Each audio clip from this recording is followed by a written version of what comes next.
ہماری زندگی کتنی تیز ہو گئی ہے نا؟ اس بھاگ دوڑ میں ایک چیز ہے جسے ہم اکثر بھول جاتے ہیں: ٹھہراؤ، یعنی صبر۔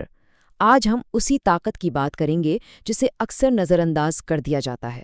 تو سوال یہ ہے کہ اتنی تیز رفتار دنیا میں انتظار کرنا اتنا مشکل کیوں ہو گیا ہے؟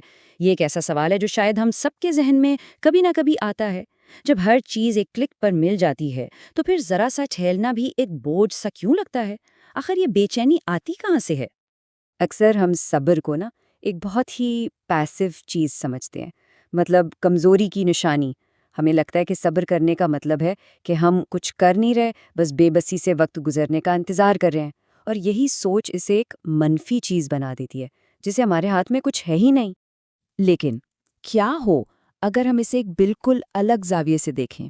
کیا ہو اگر صبر صرف انتظار کرنا نہ ہو بلکہ اس سے کہیں بڑھ کر کچھ ہو؟ ایک ایسا انتخاب جو کمزوری نہیں بلکہ طاقت کی علامت ہو۔ تو آئیے صبر کی ایک نئی تعریف کو سمجھتے ہیں۔ یہ لفظ صبر ہے کیا؟ یہ صرف برداشت کرنا نہیں ہے، اس کے پیچھے ایک بہت گہری حکمت اور ایک چھپی ہوئی طاقت ہے۔ دیکھیں، صبر کا مطلب ہے ایک ایکٹیو برداشت، ایک خوبصورت استقامت۔ یہ صرف انتظار کرنا نہیں ہے بلکہ ایک مقصد اور طاقت کے ساتھ انتظار کرنا ہے۔ یعنی یہ بے بسی والا انتظار نہیں ہے، یہ تو ایک ایکٹیو، ایک بامقصد عمل ہے۔ اس کا مطلب ہے مشکل وقت میں بھی ڈٹے رہنا، اس یقین کے ساتھ کہ اس تاخیر میں بھی کوئی نہ کوئی بہتری چھپی ہے۔ یہ ہے امید کے ساتھ انتظار کرنا۔ تو ان دونوں میں فرق کیا ہے؟ ایک طرف ہے وہ عام غیر فعال انتظار جس میں بے بسی ہے، مایوسی ہے۔ دوسری طرف ہے فعال صبر، یعنی صبر جس سے طاقت ملتی ہے، لچک آتی ہے اور ایک مقصد ملتا ہے۔ یہ صرف رویے کا فرق نہیں ہے، یہ سوچنے کے انداز میں ایک بہت بڑی، ایک بنیادی تبدیلی ہے۔ اچھا، تو اس فعال صبر سے ملتا کیا ہے؟ اس سے پیدا ہوتی ہے اندر کی طاقت۔ آئیے اسی طاقت کے بارے میں بات کرتے ہیں۔ یہ بات کتنی گہری ہے نا! خوبصورت استقامت سے ہی اندرونی طاقت جنم لیتی ہے۔ اس کا مطلب یہ ہے کہ صبر کوئی باہر کی چیز نہیں ہے، یہ تو ہمارے اندر سے ایک ایسی قوت پیدا کرتا ہے جو ہمیں مضبوط بناتی ہے، جو ہمیں ہمت دیتی ہے کہ ہم مشکل سے مشکل حالات کا بھی سامنا کر سکیں۔ پہلی چیز جو ہمیں ملتی ہے وہ ہے ذہنی وضاحت۔ جب ہم بے چین نہیں ہوتے، جلد بازی نہیں کرتے، تو ہمارا ذہن بالکل پرسکون ہو جاتا ہے، اور اسی ذہنی وضاحت کی وجہ سے ہم مشکل سے مشکل حالات میں بھی بہتر اور سوچے سمجھے فیصلے کر پاتے ہیں۔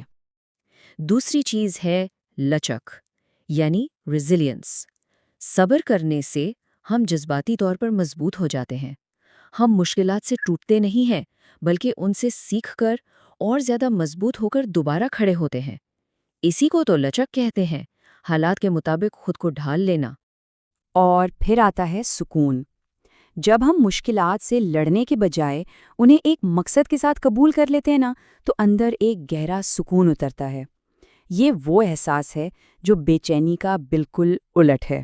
تو جب یہ اندرونی طاقت بڑھتی ہے تو اس کے نتائج کیا ہوتے ہیں؟ آئیے دیکھتے ہیں کہ اس استقامت کے کیا پھل ملتے ہیں۔ یہ پورا سفر کچھ مرحلوں سے گزرتا ہے، یہ کوئی اتفاقی عمل نہیں ہے۔